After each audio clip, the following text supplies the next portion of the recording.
countdown. Nice. Oh, yeah. It's official. And we are live. This won't actually be live till we upload it, but that's okay. We are live again. It is episode 3 of season 1 for the Vampire Fantasy Football Network podcast. We have 2 special guests here today because today we're going to do something different. We are going to play a game today. As the famous saw line says, I want to play a game. I do want to play a game. Joining us are 2 of my home league mates. We have Grant Morgan and Jake Flora here to give us their opinion on stuff. We're going to play a game called Who Would You Draft? I have compiled a list of 7 player comparisons. Hopefully we have enough time for all of them. But we have 7 player comparisons that I've given a blind player comparison both to Jake and Grant. We'll read off the team, what has happened this year in the offseason, and we'll read some stats overall for each player. And then wait, who do we want to draft and why? Now, there's no wrong answer to this. You can't have a wrong answer. It's an opinion. Just like everything else in fantasy football, it is an opinion. That's an opinion too, actually. Yeah, that is an opinion. It is. That's fact. That's fact. That's your opinion, yeah. Okay, so Jake, Grant, any questions before we start? No, let's get into it. Let's get it. Okay. All right, first up, player A. So, backstory with player A. His team added a running back in agency in 2021. They also drafted a running back in 2021. I'm sorry, the free agency ad was this year. But in 2021, they drafted a running back that served as his backup while he was injured. He played 7 games in 2021, and I have included for Jake and Grant his stats for each of those games. I won't go over those because that's very boring to listen to on a podcast. But what I will say is I will give his year by year from 2017 to 2018, his stats that he had. He played 16 games in the year 2017. He had 117 rush attempts for 435 yards, 80 receptions, and 651 yards with 7 touchdowns. In 2018, he also played 16 games. He increased his rush attempts to 219, and he had a very good output of 1,998 yards. He also added 107 receptions for 867 yards. He had 13 total TDs. In 2019, he yet again increased his workload, 287 rush attempts, 1,387 yards, 116 receptions with 1,005 receiving yards to total 19 touchdowns. And in 2020, he only played 3 games. He had 59 rush attempts for 225 yards, 17 receptions, and 149 receiving yards with 6 total touchdowns. And in 2022, he played 7 games as well. So the past 2 years, he has been injured, but he has had 3 very solid years since his rookie year. That is player A and background. Now, you guys may be able to guess who this player is based on some of those stats and some of that year. So what I try to His do, average. Yeah. oh, sorry. What I tried to do with this was I tried to not analyze the teams because I didn't want that to skew it. Because certain teams it was like, okay, it's the Jets, it's insert whatever team, Right. the Lions, the Jets, The Lions. and yeah, exactly. And you get stuck into this whole mentality of like, well, they just suck. And so I tried to avoid researching what I probably could have, right? I avoided that. So I tried to just look at the stats to help you with this. Yeah. Good. No, that's fair. That's kind of what I was hoping. Because, yes, you could totally look up stats and know, oh, it's this player with that, so I really don't like this or I really do like that. Yeah. This player right now for the 2022 fantasy season, he is being drafted early first, a top 5 pick, I think, on average draft position. And I'm going to pull up. So these ADPs that I provided for you guys actually an aggregate from Fantasy Pros. So Fantasy Pros, if you're not familiar with it, they'll do an aggregate of, so they have ESPN, they have Real Time Sports, they have Fantrax, Sleeper, and they'll take the average. And I provided that average. So based on all these sites, this is where this player is going at what pick. Okay. So on average, this guy is the 102. He's being picked at the 102, which that's a fairly dead giveaway who this is, potentially. But we're going to compare him now to player B. And in player B, again, this team added a running back in free agency this year. This team also has a new head coach this year, different from last year. There are no new draft picks for running backs for this team. I'm going to give his rookie year was 2018, and I'm going to give his 2018, 2019, and 2020 stats. I'm not going to break down his 2021 stats. He missed 6 games in 2021 due to injury. So, 2018, he played 16 games. He had 261 rush attempts his rookie year, and he had 1,307 yards. He also added 91 receptions for 720 yards and 15 touchdowns. In 2019, he only played 13 games. He had 217 rush attempts, so he's on pace the same amount of rushing attempts he had his rookie year. He had over 1,000 yards. He had 1,003 yards. He also added 52 receptions for 438 receiving yards and 8 touchdowns. Now, in 2020, he only played in 2 games. He got hurt in 2020, and he only had 19 yards, and he had 34 receptions, or 6 receptions, 60 yards. So, since 2020, he's been injured. So these are 2 players, player A and player B, that have both been injured in their career pretty much simultaneously. Player A has had more years in the league by 1. So go for it, Jake.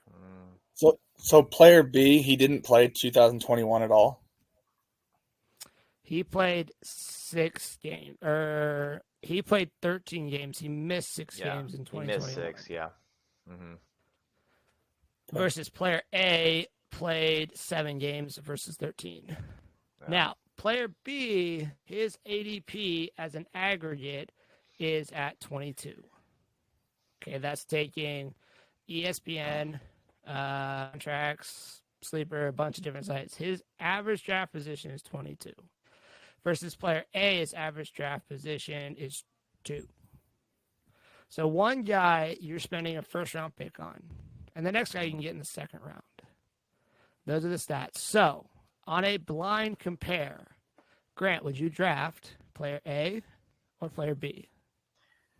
So for me, I think the big thing, I look at the stats and, background information, very similar to me. I think the big thing for me is, I think picking player A at 102 is aggressive, and especially with the way that running backs have the last couple years. Like you've seen this trend where it was very running back heavy in fantasy the last 2 or 3 years, and there are the 2 or 3 or 4 big bell cows, but there's been a lot of change of more running back by committees and receivers kind of taking on more of that like higher ADP role that I've seen the last couple years. So right. I feel like burning your first round pick, especially if you're, either in a dynasty league or you're in a league that you're at the second pick, and getting a guy that early that has that kind of injury history, I'd be wary. I also know that since I drafted CMC last year, and he played like 2 games for me, so that was great. Yep. So, again, I think the potential for player A is to do well. I think I would have a hard time spending that much draft capital on someone. I would be much more inclined to draft B at 22. That's just purely on draft position and value and stuff. Okay. Again, there's no wrong answer here. There is absolutely no wrong answer. So, all right, Jake, who would you draft? Well, explain to me the average draft position for both players one more time. Yeah, so the average draft position on the Fantasy Pros website, they have they average draft position from each of those websites. Mm-hmm. And Fantasy Pros will do an average of those averages, basically. So, right. On average, overall, or over a bunch of different fantasy football websites that are drafting right now, player A is being drafted with the second pick out of all of those. Player A is being drafted in the second round. with the first round, No, second pick. overall first pick or first round. Overall second pick. Overall. Yeah. Gotcha. Okay. Yep. And so player B is drafted in the second round. It's at the 22nd pick. So this would be, if you're talking like a 12-team, pretty much standard 12-team league, it's at the end of the second round. So you're spending end of second round capital on one player, or beginning of first round, beginning of draft on player A. Right. So, Jake, based on those stats, average draft position, team makeup, everything, who are you drafting? So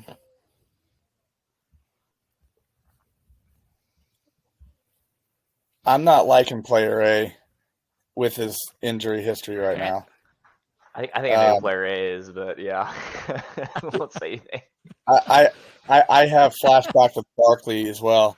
It's just that did, especially in the first round. Like that's just even if he fell in my hands at the end of the first round, I almost would probably go with a solid, non-injured first round player over this guy, whoever he is, in the first round. I can't see in under any circumstances taking that kind of.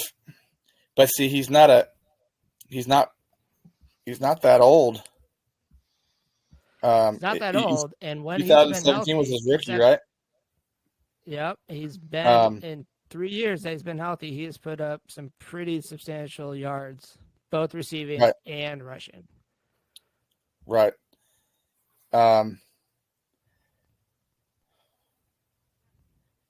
Again, no wrong answer. I'm taking player B in the second round.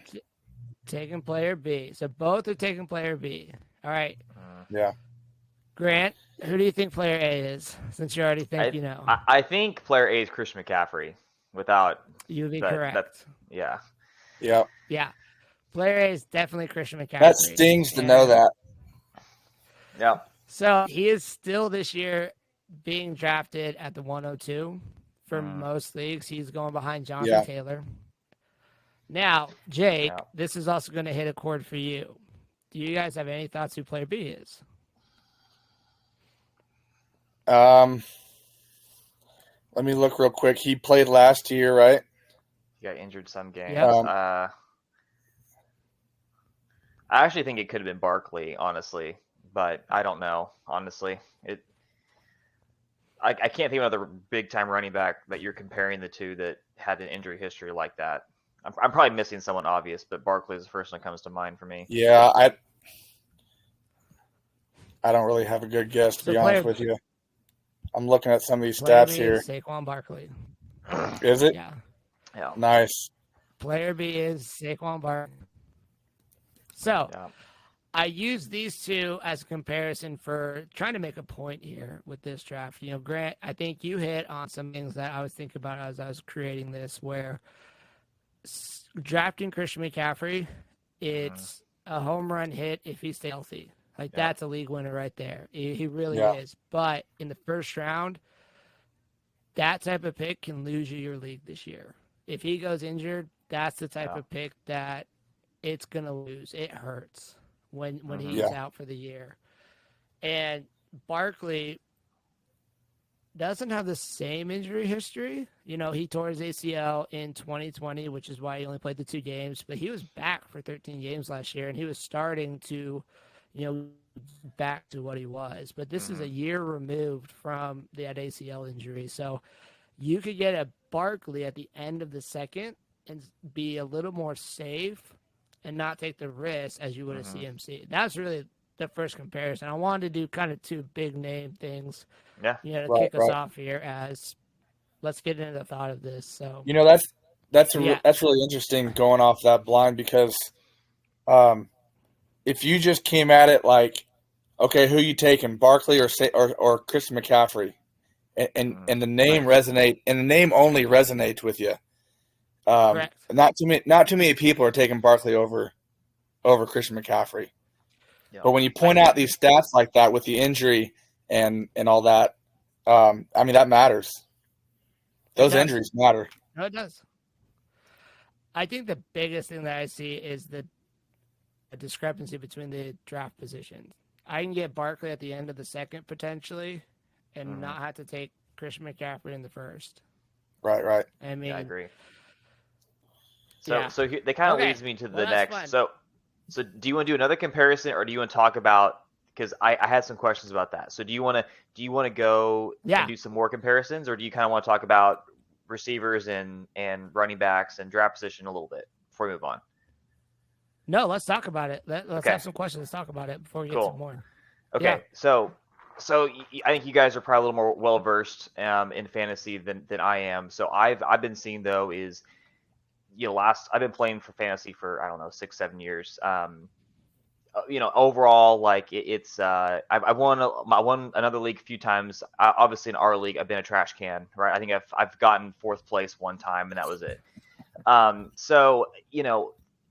What I've seen is the last few years, there's been a trend, right? And this is just how NFL teams are set up. I feel like is that they're trending away from this bell cow mentality of having, I don't know, out of the 32 teams, there's 10 to 15 of these like stud running backs you have to grab in the first few rounds. And so what I'm seeing as well is like with Saquon and Christian McCaffrey, these bell cow or these studs that gain tons of carries are now becoming injured, right? So now you really have a few. Jonathan Taylor is obviously young, super hot right now, in offense that lends itself to just running the ball a lot with a quarterback that overall is not going to be just gunning right all the time. Like he's going to be dink and dunking unless something miraculous happens. Carson Wentz is still going to suck. And so they're going to rely on him to run the ball a lot more. So have you seen draft positions, like the strategy is now, okay, let's just say a 5th pick out of 10 rounds, 10 players, right? Are you seeing people trend more towards grabbing really hot receivers, Justin Jefferson? Maybe you reach for him a little early, right? Because it's consistency. Kirk Cousins and him, they're not flashy, right? It's not Antonio Brown with Ben like 3 or 4 years ago where they were putting up gaudy numbers. Cooper Kupp. But like are you seeing more of like, hey, Justin Jefferson, Cooper Kupp, they're probably like, ADP like between 5 and 10, somewhere in that. Are people kind of reaching a little bit, or are you seeing people sticking more with like the true running backs and just taking a risk on injury? Yeah, so what I've been seeing and doing some of this prep work and some research, so Justin Jefferson, Cooper Kupp currently have an ADP of mid-first. So they're going like picks 3, 4, 5, 6. So, that's what I've seen too. Yeah, and so my personal opinion, so I think the years of the workhorse running back slowly going away. And I see, last year Derrick Henry had a big injury, but he's gotten close to 300 touches almost every year of his career. So that wears on guys.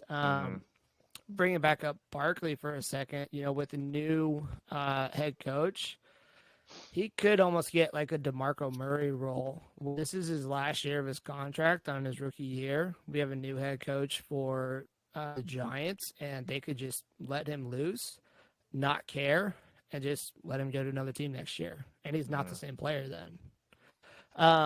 Part of what makes like Barkley and CMC so interesting is they are highly more athletic than a lot of prospects that come out of college. They are like the top tier of athleticism for their position. And I think it's safer. I mean, there are some people who do fantasy football analysis that will tell you, nope, you have to draft running backs in the first round, draft running backs in the second round, draft running back in the third round, because they're so injury prone.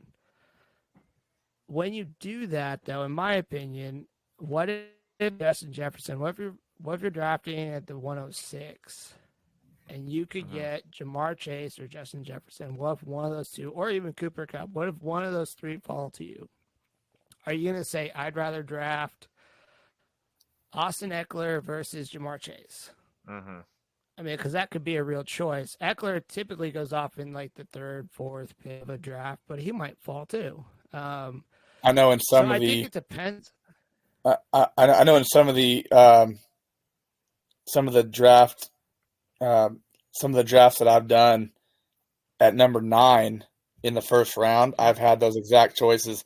I've tried them both ways, and it is really, really hard with injuries coming out with running backs and all that to not get a good running back early, because they seem to really just be hard to find later on. The real the steady ones. However, wide receivers seem to last longer in leagues, especially those Jamar Chases and the Cooper Kupps and all them guys. And I've always been running back heavy in the beginning, but this is one of the first years I might go wide receiver, to be honest with you, over that. And I think every year is a little different, Grant, to kind of answer your question too. I think this year we're seeing a little more wide receivers because last year so many running backs got injured. And and how many wide receivers, Cooper Kupp last year was a 4th round. So he was a lot better of a pick. So why not draft a wide receiver in the first round? Go out, get that guy and then go get pretty talented running back later on. But I think that's why you're also seeing guys like Barkley and a few other guys get pushed down into the second round, is because wide receivers are getting more value I think it's depending on name recognition, but there's value. But so I think it kind of depends. Last year, a lot of people were going running back heavy real early, which then wide receivers fell. This year, it's a little different, and it's all because of what happened last year. So, yeah, I think it kind of depends. Do you think maybe the NFL is kind of guiding that a little bit as well, going more pass heavy now, running pass and fast, like all the offenses are they're starting to sling it out a lot more than they are than they are running. I mean, a scat back is so much more important than a guy who can cram it up the middle anymore. If your running back can catch the ball, he's the ultimate guy to have. But that also NFL away from a lot of. Yeah, real NFL question for you guys that would have fantasy implications a little bit. If you're starting a team, would you rather put DeAndre Swift on your team as your lead back, or would you rather have, let's say, try not to get too big. Let's go. Would you rather have DeAndre Swift or Saquon Barkley current right now, if you were starting a team? Man, I would probably go DeAndre Swift, just because I just think that in my opinion, I think there's a little more potential. I think with Barkley, Barkley, which is the offense, until they get Daniel Jones out of there, it's the problem with the Giants is that Saquon Barkley will get touches, but then Daniel Jones is a turnover machine. So they can never have full drives. And like, if they had drives, they were going 3 and out, or even just having a 7 to 8 play drive, he would get more fantasy points. The problem is that Daniel Jones, I think I read somewhere he averages it's 1.7 turnovers a game between interceptions and fumbles. Like, it's insane. Like, you're killing 2 drives effectively. That's horrible. Yeah. So I like DeAndre Swift. That's what I would do too. He's younger also as well. Doesn't have. I think he's been injured, slight injuries. I think I don't remember exactly, but Barkley's had a couple pretty big ones. It's been minor. Yeah. It's been minor. For me, it's really close, because Barkley can catch. Barkley can run routes. Yeah. True. But I think I don't know. I think Grant's points on Swift are right. He's got more potential. I think his ceiling's higher. Yeah, so Grant Swift has been very mildly injured. He's had he had a groin sprain, but he didn't miss any games for that. He also had a hip injury, but that didn't cause him to miss games. The biggest one that caused him to miss games was an AC joint sprain. So he had a shoulder injury. Right. But along with that, he missed some games with a concussion, which that's a random, any player can miss for a concussion. So that's not really a big injury right there. Right. Got it. So, yeah. All right. No, those are good questions. I think so. Part of what I do here is I don't like to get, you should draft this way and you should draft this guy. I like to give advice of why do we think about things this way and what if, I'm not a whole draft 3 running backs in the first 3 rounds and then see what wide receivers are there. I'm also not, don't draft any running backs and just wait till the middle rounds when everybody else is drafting wide receiver. I think you can kind of lose, you can get short-sighted on what value may drop in leagues as you're drafting. So, but, okay, let's move on to the next comparison, and if there's some more questions, we can do those in between stuff because we got some pretty fun ones here I'm looking forward to. So, all right, let's do it. All right, for this next set, it's a set of wide receivers. The wide receiver on this team is the new quarterback in town on this team. No new rookie wide receiver were added. Also, no free agent wide receivers were added. This team also has a new coaching staff. And this wide receiver is battling for the alpha status on his team with the new QB. He has been in the league since 2018. His rookie year, he had 9 games played, 42 receptions, 704 yards, and 4 touchdowns. In 2019, I have a misprint here. He played all 16 games. He had 72 receptions. He broke 1,000 yards. He had 1,112 yards with 6 touchdowns. In 2020, he only played 1 game. And then he got injured and missed the rest of the year. He had 66 yards on 3 receptions, though, in that 1 game. In 2021, he played 16 games with 58 receptions. So his receptions dropped from 2 years prior. He had 706 yards and only 2 touchdowns. So he is currently being drafted at the 64th pick, which is, it's about between the 5th and 6th, depending on league size. So 10-team leagues, he's going to be going in the 6th round, early 6th. The 12-team leagues, he'll be going late 5th. Got it. Player B is a carbon copy of Player A. Exact same scenario. He is also battling for alpha status, new QB on his team, and a new coaching staff on his team as well.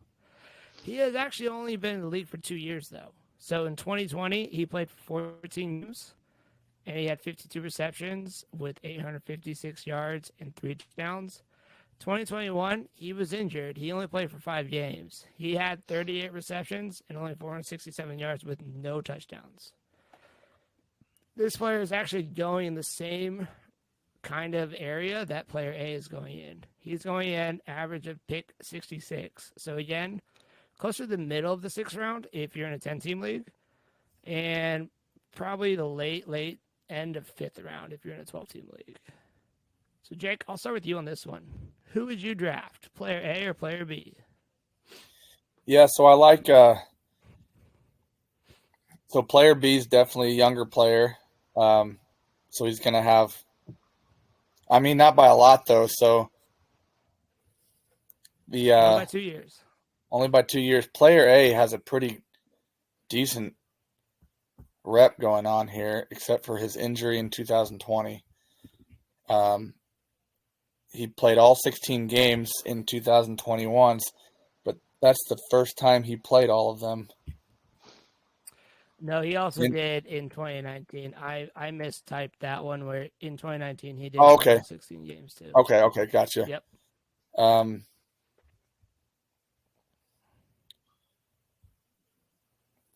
These guys are really close,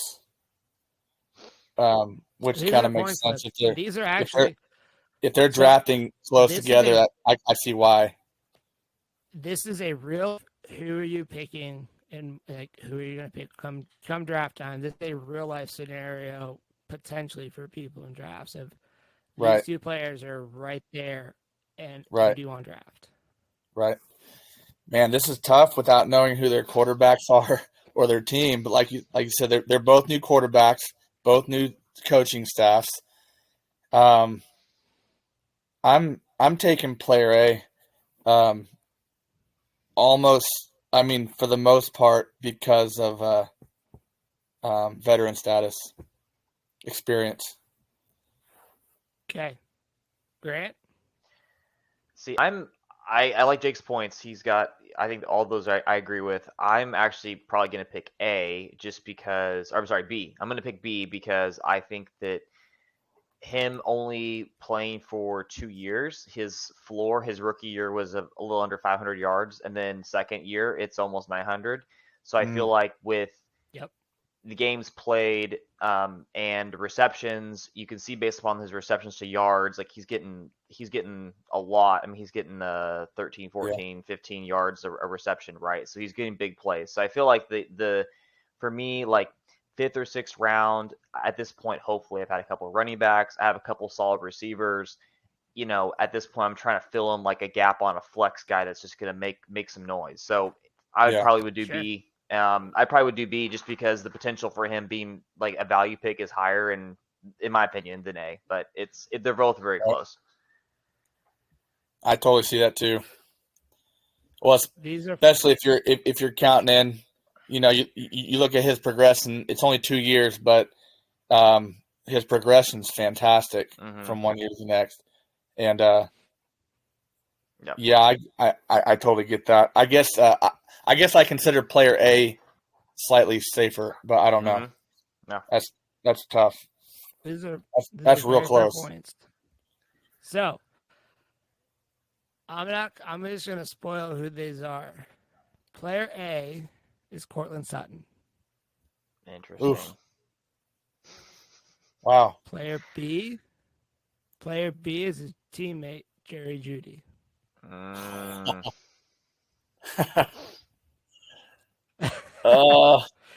I kind of did a trick on that because they have the same quarterback throwing the ball. It's going to be a whole new situation this year. But these are guys that are being.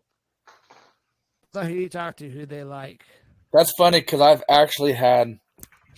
I haven't when I've done drafts. I've tried to figure out who I think is going to get the majority of the touches, who's the most talented. You know, Courtland Sutton is a solid receiver. But my gut feeling tells me Jeudy is going to take the job. Did on that note, has there been any development for Jeudy on? He got arrested in May, right? On something. He had a charge of like, domestic violence or something like that.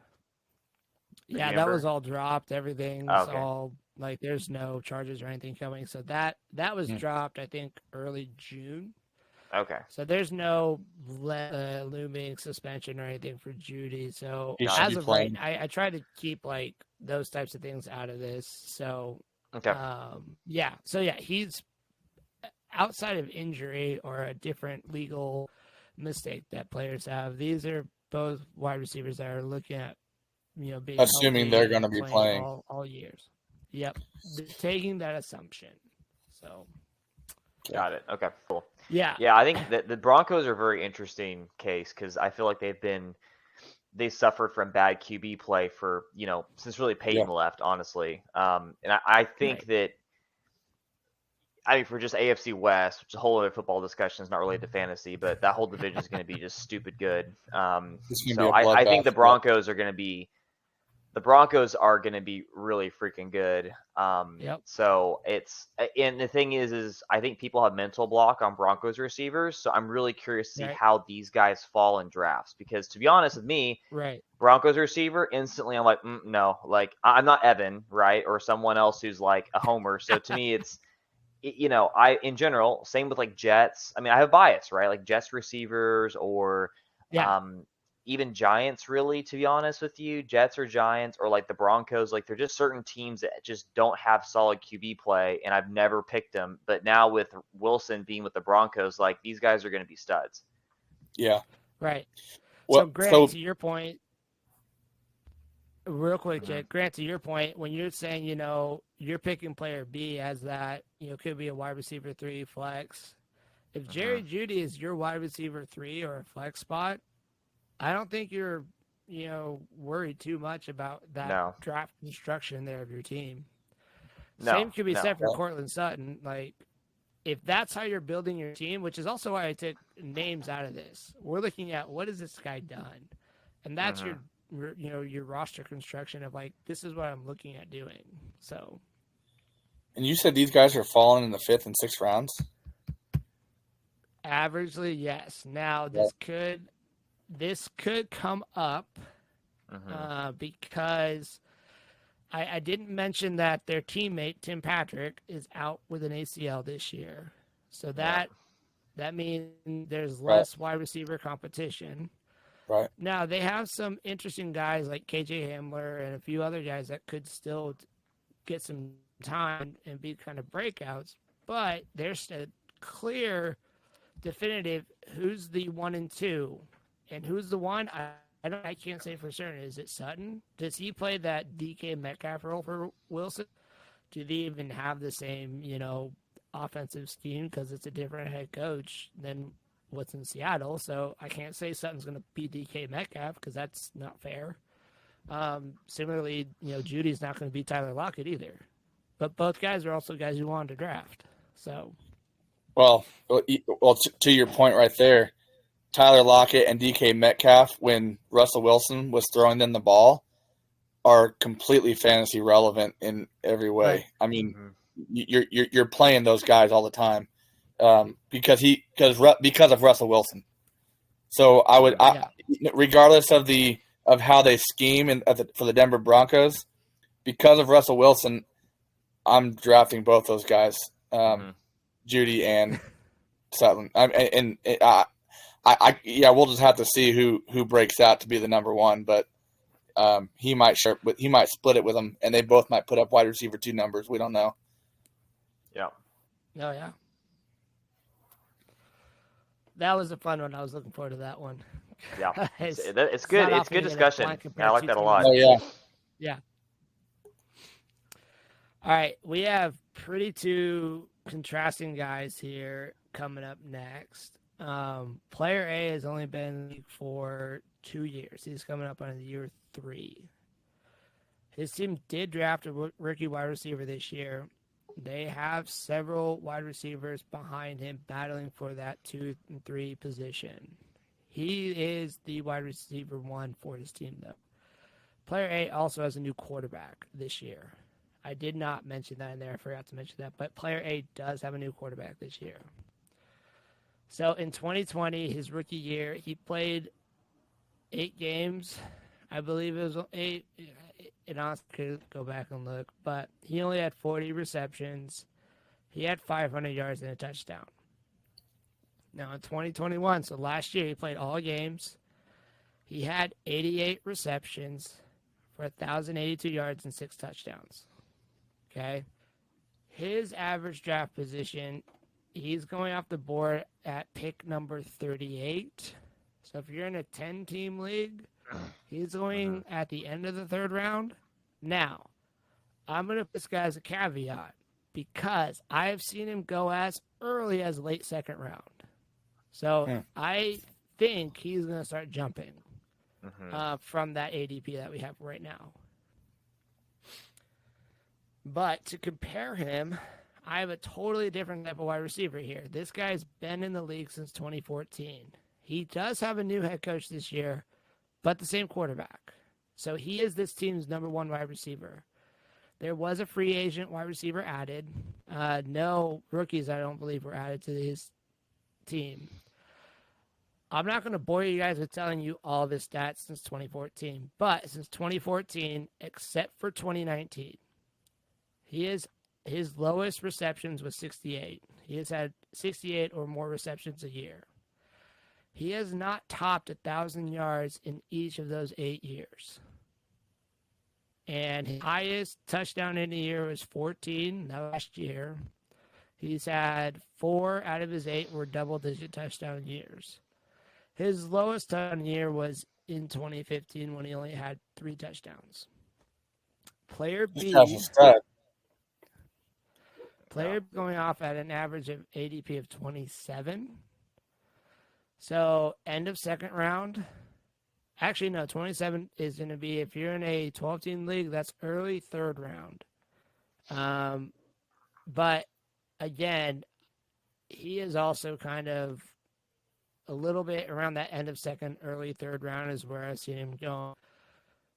I kind of want to compare this because I've seen player A jump in ADP so much. These guys are going off pretty close together. You got to take the names out. But, Grant, I'll start with you this time. Are you drafting A or B? So I'm probably going B, just for the sake of consistency. There's obviously flyers. I think the previous comparison, for example, is a good, hey, new quarterback, he's hot.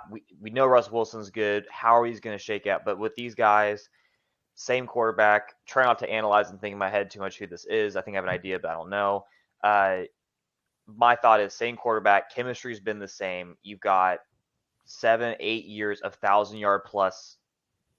That's consistency in fantasy, right? That's like you put him in your wide receiver, probably honestly borderline 1 or 2, probably the 1 slot. Honestly, he drafted running backs early, and I mean, dude's cranking out 80 yards and a tutty probably every game. So I mean, he's scoring 15. He's scoring 15 and 20 fantasy points for you every week, and pretty consistently. Right. So to me, that's worth it, even if, especially with A's ADP going up, I would 100% pick B. Even if A was like 38, I would probably still pick B because the consistency like this is crazy. I would 100% pick B. Okay. Jake, your thoughts. Who are you drafting? I mean, it's hard to argue against what Grant just said, honestly. These numbers are slapping me in the face right here. They speak for themselves. So I'm taking player A, actually. Okay. I mean, again, this the player B. I feel like that has to come down soon. It just feels like it. That's a tough one, man. But the progression for this wide receiver, player A, his progression from 2020 to 2021 is amazing. So, but he has a new quarterback though this year, right? Yep, he does. I forgot to mention that on the paper, but yes, he has a new quarterback. Yeah, so because of that, I'm taking player B. Okay. I mean, yeah, I'm taking player B for all the reasons Grant said. Yeah, that's too. All right. Yeah. All right, Grant. Who is player B? Oh man, I thought it was Davante Adams, but it's not because it's the same quarterback, which is I misread Adams. that. Yeah. Yeah. Well, that and I think Adams is going right now at the beginning of second round. Really? Typically. Okay. So this guy even goes after Davante Adams. But player B is Mike Evans. I was thinking that actually. Mike Evans. So player B is Mike 1,000 yards. Wow. You want to take a stab at who player A is, or do you want just me to tell you?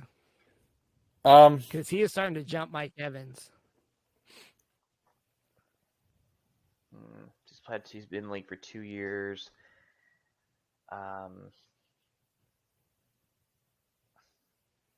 have no clue, honestly. I don't know. Let's see. 1,000 yards at 21. So he had a pretty good year. I don't remember 2020. I can't remember if this player. Yeah, I was gonna say maybe CeeDee Lamb, but I think he's only been in for a year. Well, that and CeeDee Lamb doesn't have a new quarterback running the ball this year. Oh, that's right. He doesn't have a new quarterback. Right. So player A is Michael Pittman. Interesting. Who's his new quarterback this year? It's Matt Ryan?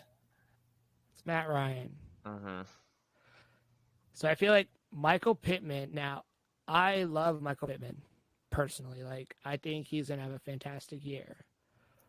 But this is where this comparison is a really good one of if, you really like a player and they start jumping, are you going to just take him at his ceiling cost? Where this is his highest, he's going to, be valuable, and we're going to overreach for a player versus taking a guy like Mike Evans who falls later that has some consistency to him and is very valuable, with where you draft. Yeah, that's a good point.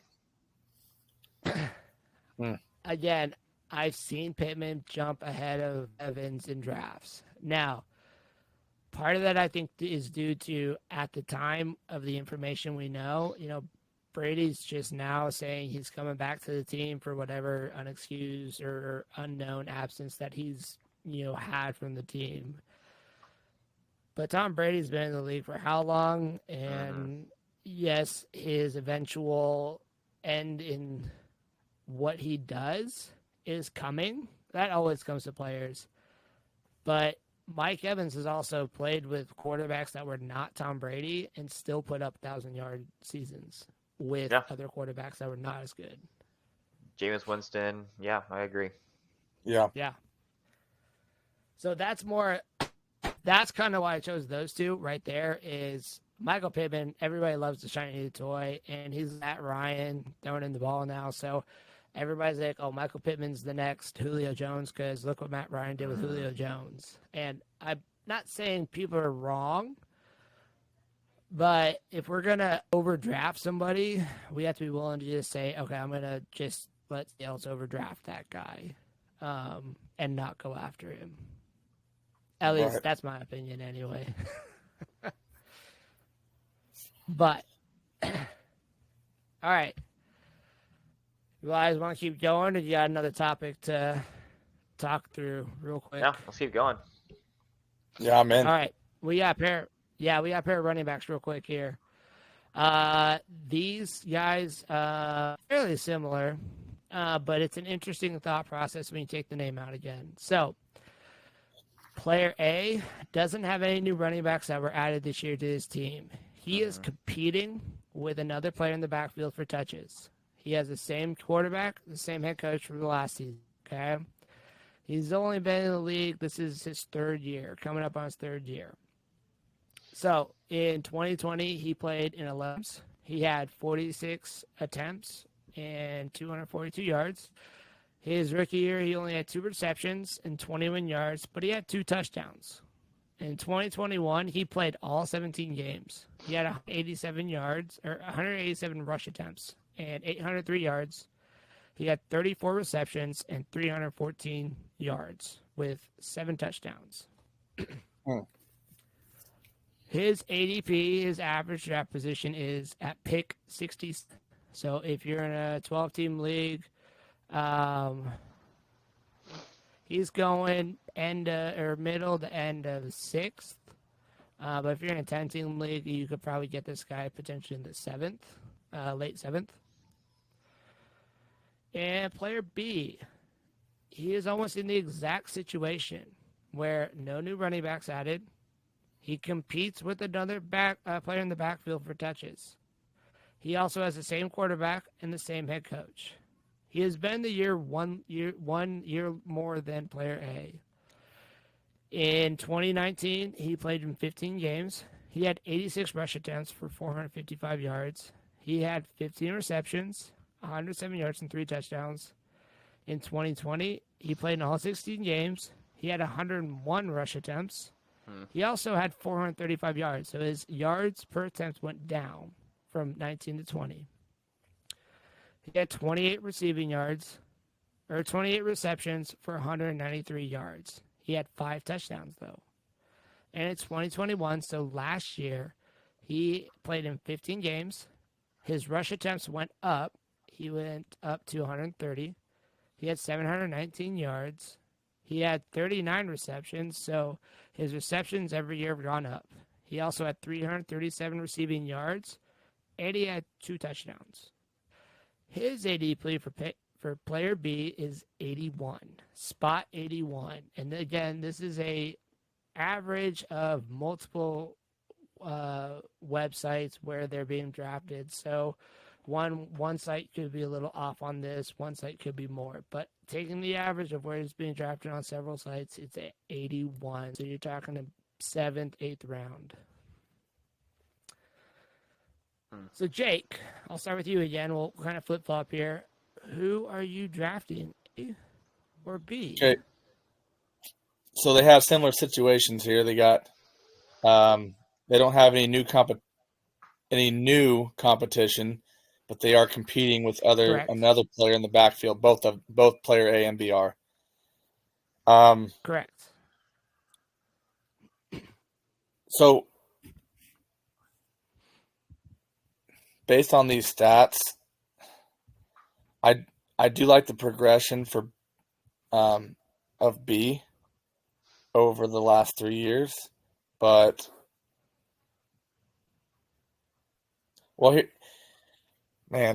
so you have a nice progression for player B. I think it's a better progression for player A, and his attempts is what I like. Right. I look at attempts a lot because I want more opportunity, and so I'm leaning to player A. I think in that regards, the only catch is the ADP. This as close as they are, you can get player B 2 rounds later. Right. But I'm sticking with player A. I think he's a newer guy, 1 year newer, and I like the attempts that he has. It's quite a bit more. That's a fair point. All right, Grant, who would you take, A or B? Probably player A, just because of his progression from 2020-21, and he's basically increased his yards 3 times, and he's in the similar spot, being a running back by committee. And unfortunately, with player B, you're at 107, 193, 337. Like, he's going up a little bit, but he's still got he's still a chunk of this committee. And I feel like A can hopefully, with his past performance, be able to separate this year. And I understand that it's 14 ADP higher, but it would be worth it, because I feel like B, at least in my luck, with players like that, like a James White, before he all of a sudden had that 1 year where he caught like 1,000 yards or whatever it was. I've dealt with backfield situations where I've drafted a player in like the 7th, 8th round, like a James Y or someone else like that, or even like Eckler before he was kind of the lead guy and it's for LA or whatever. And I just feel like you lose the pick because you never want to start him because you don't know what to expect. Like, he scores 20 points one game, and it's like 3 points the next game, and so I think I'd take a chance on A personally. Okay. Well, again, once I say the name, you guys it's gonna make sense. So player A is AJ Dillon. Okay. Player A is who? AJ Dillon. AJ Dillon. AJ Dillon. He splits touches with Aaron Jones. Wow. Now, Aaron Jones got hurt last year. Yep. But I think, to you guys' point of his attempts, his yards, his receptions, like, once Aaron Jones came back, AJ Dillon wasn't an afterthought. He was still out there. So there's value there. And I think that's really, perceived value there. Right. Player B is Tony Pollard. Tony Pollard. I think that's interesting discussion there with the whole Dallas backfield, because I'm not sure how it's going to go this year with them. Yeah. That's actually really interesting because they are really in the same position on both teams. And I think both of them are talented enough to take over. I think so. I think Tony Pollard could steal Ezekiel Elliott's job sometime, or at the very least split with him a lot. And then I'd pretty much say the same thing with AJ Dillon. But is AJ Dillon talked about the same way of being able to do that as Tony Pollard is? Or is A.J. Dillon part of a committee, only a committee? Because yeah, it's Aaron probably. Rodgers and Aaron Jones-led offense. Right. I think, the problem with Aaron Jones again, is... Yeah. No, go for it, Grant. The problem with I was just going to say is, like, those backfields are super weird because Aaron Jones, the Packers have always kept him on a snap count, like an internal one, where it's like, honestly, he might play 2 games and then their medical staff designates him with a questionable designation, right, on like a Monday or whatever. And they do it on purpose. And the Packers, like, there's stuff you can look up articles where the Packers medical team designates more than, I think it's like 1 or 2 other, because it's all designation from the medical team, and they have to submit that. Submit that to the all the reporting stuff.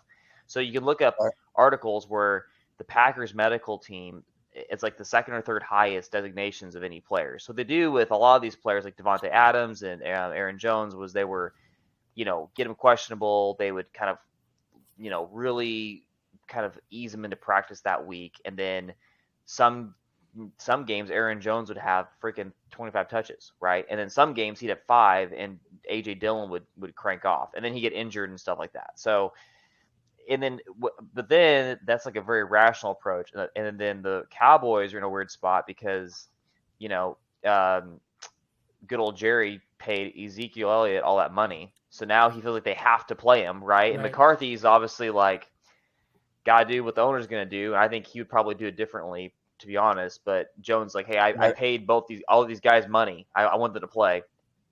And so I think Zeke is just, I think if he was on more of like a snap count, like Aaron Jones was, I think he'd last a few years longer. But I think this is probably the last year that I say that. It's not really a hot take, but I think this is the last year that Ezekiel Elliott's probably fantasy relevant because he's going to just start like, he's getting older and the Cowboys lost a lot of their offensive line power that they had from 2 or 3 years ago when they just blew through the playoffs.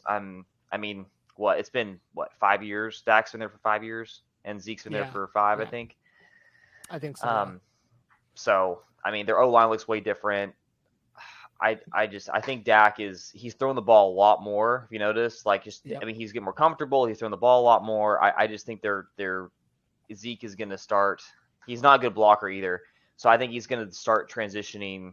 I don't know. That's my thought I think this is the last year that he becomes relevant fantasy wise. And he starts becoming a 7th, 8th, 9th round pick. And at that point he kind of becomes like, he just slowly, every good running back, you just kind of start, you start not giving up on him, but you stop spending draft capital on him.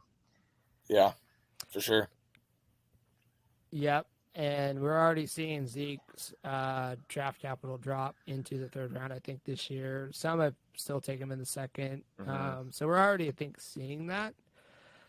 And that's also where, if you take a guy like Pollard, he has more of a potential. Now, again, this isn't I'm going to take this guy because I think this guy's going to get hurt. I don't want to draft Pollard thinking, will Zeke hurt? Because what if Zeke doesn't get hurt?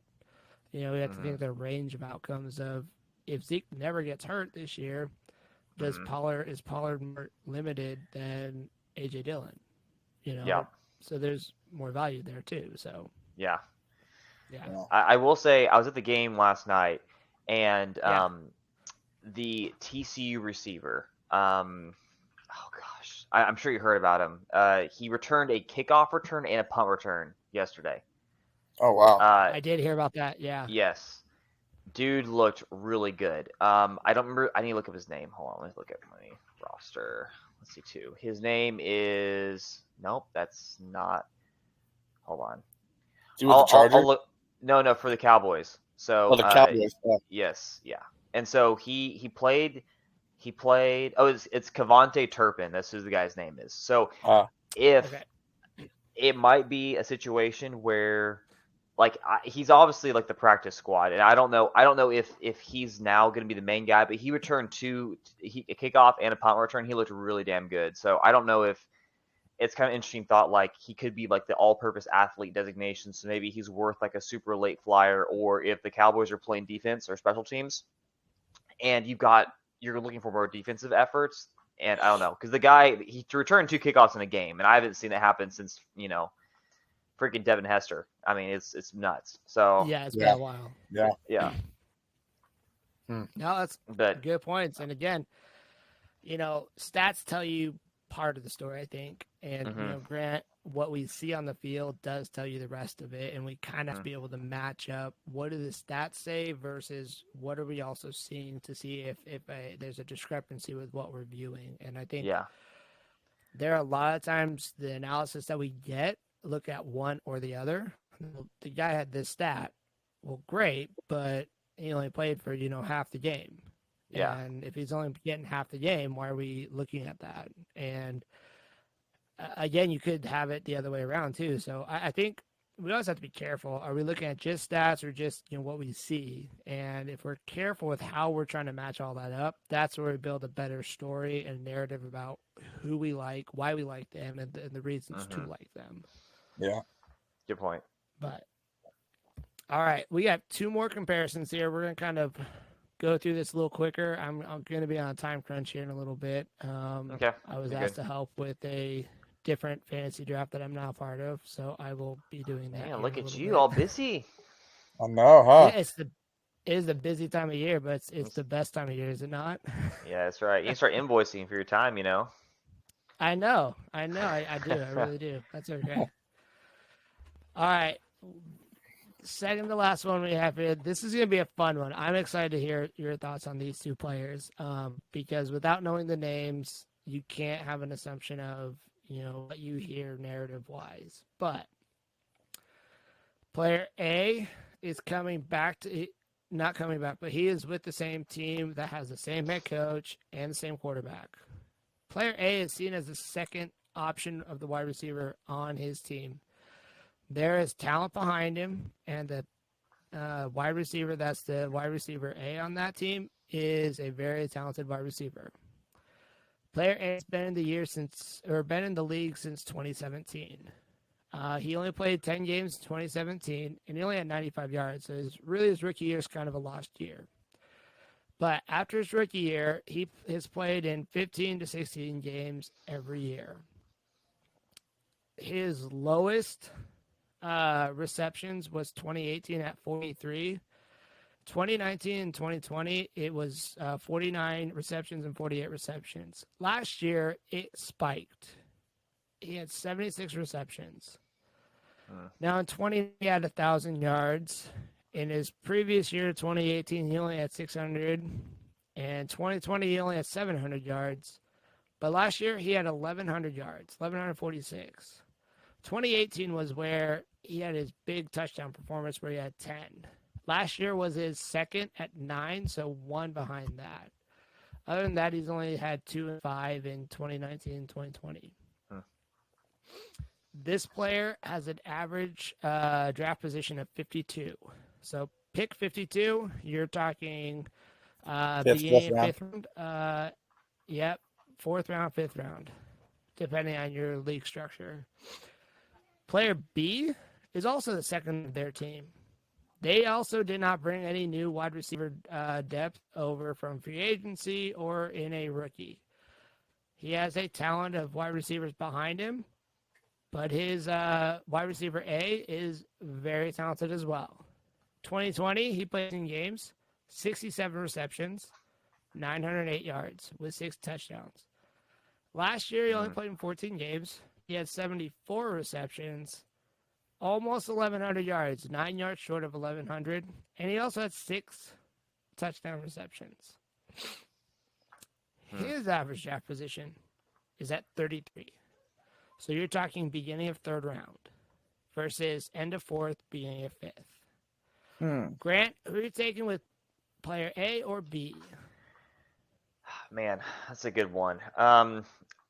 So without understanding who the players are, I'm thinking player B is a hot name, and ADP typically has inflated him a little bit. I think, to me, getting the production from player A for a 5th round pick is really good. If I can get someone who is in my opinion, if they're around this, 800, 900 yards and 8 touchdowns a game, that's great for me in the 5th round. It would be hard, and I'm sure I'm sure B is like this really big name that may be worth a 3rd round pick, but for stats wise, like I'm gonna save that for a running back or something and pick A in the 5th round rather than B in the 3rd. That's a fair point. Again, no wrong answers here. Mm-hmm. Jake, who are you drafting, A or B? I'm taking A. That's a good point, Grant. I kind of feel the same way about player B. I feel like maybe it's a hot name. Maybe he did go off. I mean, his stats are good. He was just shy of 1,000 yards his rookie season, and then broke 1,000 his second year. What I like about player A, who, by the way, I have a guess on who that might be. But if you look at his games, very, very, very consistent, and he I don't know, he just started making more of the games. If I'm right, it also makes sense, but I'm taking the consistency of player A over player B right now, combined with his ADP of the 5th round, possibly the 4th, maybe. To me, that's a no-brainer. Nice.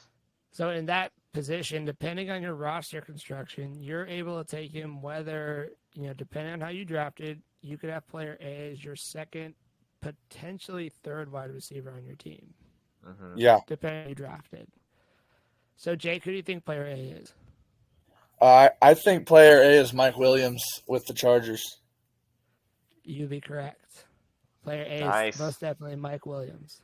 I have him in my Dynasty League, and so I kind of know some more of his stuff. But... Yeah. Now, dude's a stud. He's a stud. He is a stud. You can't argue that. Player B is T. Higgins. T. Higgins. Yeah. Sneaky.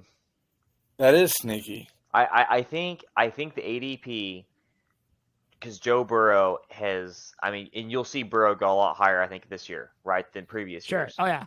But I think all those, I think the whole Bengals, all the offensive players in the Bengals are going to get probably inflated a little higher than they should be. Because I would think T. Higgins, I would put him probably at like 40, personally. Like, would I know. Yeah. Well, Grant, would you say T. Higgins so much different than Mike Williams?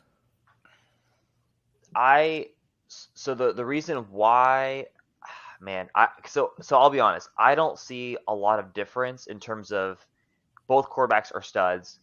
Both teams have defenses that, except for Bengals defense, has been all over the place last year, and they end up, they end up getting together at the right time to win. But like both the Chargers and the Bengals defense have not been like great. So the quarterbacks throw a lot. And they're good quarterbacks, and there's other offensive weapons on both teams. So to me, it's very, very similar to me. And if I can grab Mike Williams in the 5th round versus T. Higgins in the 3rd, I'd do that in a heartbeat. Yeah, same with me. Exactly what you just said. T. Higgins, man, that's a stud right there. He's on a good team with a good quarterback, just like Mike Williams. These are really close. But it kind of comes down to the bargain of draft capital right now. So, yeah. So, and where I agree with that, and if we're not drafting based on players getting injured, where T. Higgins might have value, if Jamar Chase misses time with an injury, T. Higgins becomes that potential. What can he do as the top wide receiver in that offense? You can also make that case for Mike Williams. Keenan Allen goes down. What does Mike Williams do? How does that role change? And I think the Chargers situation is a lot different than the Bengals in the fact that there are clear backups for positions at wide receiver because the Chargers love to throw a lot, and they know how to use those wide receivers. But if I can get Mike Williams in the 5th and not spend the capital on T. Higgins, I'll be fine with that. If I miss out, fine, I miss out. That's okay. It's true. Yeah. But that was one I was looking forward to getting to because, I mean, like you said, T. Higgins is a pretty hot right now because of the Bengals. So, you know, when you really look at what are we looking at here, when you take the names out of it, it kind of makes sense then. So, all right. I have about 10 minutes left here, and then so we'll get through one more here, and then we'll call it. But this has been a lot of fun. We'll try to do this one more time, maybe. So, yeah, it's a lot of fun. Yeah, this has been great. All right. Last is one more set of wide receivers. Both players are dealing with lots of change. They're both the number one receiving option for their team. They both have new quarterbacks. And player B has a new wide receiver rookie that was drafted this year. That's the difference. Okay. Let's see. They've both been the league since 2019. Player A has played in all games every year of his career. His receptions in 2019 was 58. He had 900 and 7 touchdowns. 2020, he had 83 receptions, so he had a solid bump up. And he had 1,300 yards with 10 touchdowns. And last year, he had 75 receptions, 967 yards, and he had 12 touchdowns. Player B, he's missed a game or two in 2019 and 2020. But he had 58 receptions, 919 yards, and 7 touchdowns. And 2020, he had 87 receptions, 1,118 yards, 4 touchdowns. And last year, he had 77 receptions, 1,053 yards, and 5 touchdowns. All right, for this last one, Grant, you drafted A or B? This is probably the most even one that you've given us. This one's a doozy. Oh, crap. Yeah, and their ADPs are identical, so. Yeah. ADP is 45 and ADP is 42. So they're going in the same round where you're talking 4th round. Yeah, you're talking 4th round for both. Oh, man. Oh, gosh. This is really hard. Oh, gosh. I would say I'd probably go player A just for the fact that he has another equivalent teammate that can help kind of alleviate some stress. Like, he's a top option, but with a talented number 2, you can't just double team them the entire time. You can, but it's gonna leave you some holes. So I feel like that's the only thing that's really making me feel here anything because like it's so similar. Like, I mean, the stats are identical. The ADP is similar. They're playing lots of games. They both have new quarterbacks. I think the new receiver being the rookie, I would rather have an experienced number 2 person with that guy, just because the rookie's probably not going to. He's probably still learning. He's not going to come in and be like a Justin Jefferson day one. So he's going to have growing pains, which is going to affect the main receiver. So that's why I would choose A. But that's it. I mean, it's so close. I like it's splitting hairs. Okay. Yeah, I'm with him on the splitting hairs. It'd be nice to know who the quarterbacks are. I can make a better educated guess. But I'm really liking player A's touchdowns. That's a lot. That's over double what player B is putting up, and they're very close on yards. So, I'm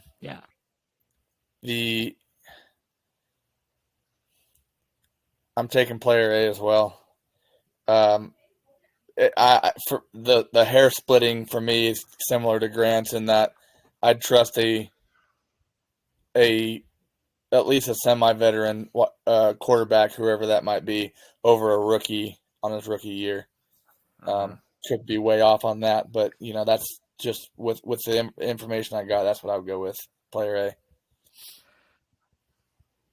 So this comparison is probably the only one where you guys are probably going to say I'm drafting neither, and it's because of the name and situations. Okay. Player A is DK Metcalf. Oof. And player B, player Terry McLaurin. Oh, that's bad. That's bad. No, those are no goes. Those are no goes. Oh wow. Yep. Yeah. Now, No way. There's no way fourth DK round. Metcalf. There's no way fourth round. I can't. I think fourth round is potential ceiling at what they can do. Now, what I will say with DK Metcalf is go back and look at Courtland Sutton's stats. He was putting up those stats with who the quarterback is now for DK Metcalf, Drew Lock or Teddy Bridgewater. Like, it was not, very good quarterback play. Right.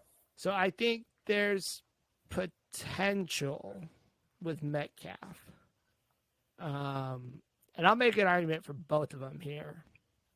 I think the potential is there for Metcalf where we provide Sutton, some sort of questionable stability, maybe we can call it that. Like, we may or may not, but a quarterback can have a bad game, and yet the wide receiver can have a good game in every, week by week. And I'll defend Terry McLaurin here on last year. Carson Wentz was Michael Pittman's quote. Michael Pittman was still a top 15 wide receiver. And I'm not saying Terry McLaurin is the same player that Michael Pittman is. But what I am going to say is I don't think the floor is out on, Terry McLaurin, where I think he has still potential to have some sort of, viability week by week. I think these two depend on how you construct your roster. If I have DK Metcalf, heavy wide receiver, and I can get DK Metcalf as a third or fourth option, that maybe that risk, that flyer you can take, But again, these are two that is people when they hear those names, they just say, "Well, I'm out. I'm not taking those guys." Right. But I think those are two. You look at stats, what they can do, and you look at potential situation. That's one of those, if it falls in its value, should we consider that then? But, Interesting thought to think about, because I think you just look at what's going to happen with both Seattle and Washington. You're like, I don't want to touch them, right? But you're right. The points you bring up are good, and I think that some of the bias that people have with fantasy is, if it was all numbers, if it was all stats, it's probably pretty easy to pick people. But then the names get in the way, or like Odell was that way, right? For the longest time, he had his last good year was what, 17 or 18, and then since something then like it's that, been and then since then, like, his entire stint with the Browns, he wasn't a viable. I mean, he got drafted high, but he was never a viable fantasy receiver. And then with the Rams, like, he's the, I don't know, second or third, probably third guy behind freaking Robert Woods and Kupp, So it's weird how the name, the name carries the guy for a couple seasons. Same with CMC. I drafted him for what he did 2 years ago, and last year he was injured the entire year. Yeah. Right. No, that was when I wanted to get the names out of it to really look at, when you think about situation, you think about what are the ranges, what's the opportunity. And I don't think, as fantasy gamers, I don't think we do that enough, where we might be able to just separate the name or the situation enough to say what could happen. And I even gonna, Yeah, exactly. Well, I even claim, I even laugh at people that still hang on to that while I do it to other players. I do it like without trying to.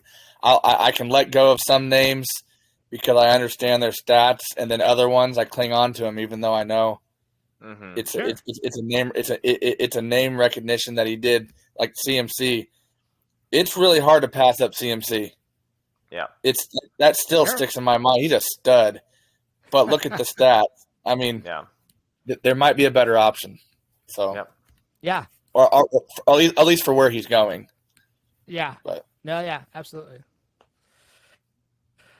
All right, guys, this has been a lot of fun. I will try to set up something else, do something similar in the heart of draft season, because this was a lot of fun. I think, there's a lot of thought-provoking, things to think about here with, as we're heading into fantasy drafts, what we can do. So I appreciate you guys making time.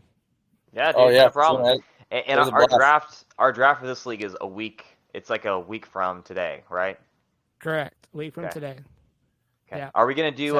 Do you want to do this Riverside thing? I know you get to go.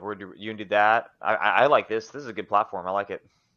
Yeah. You like this? I'll see if I can set this up to be able to share a screen on it. But if not, like we'll see what we can do. I got Zoom, Teams, whatever. I've got all kinds of stuff. Okay. Sounds good. Nice. But cool. yeah. Awesome. This is a lot of fun, Jeff. I like this a lot. It was fun. Yeah, that's cool. Yeah. Appreciate you guys. This was a lot of fun. I'll probably be uploading this to YouTube here sometime the next day or two. So cool. I love it. Going. All right.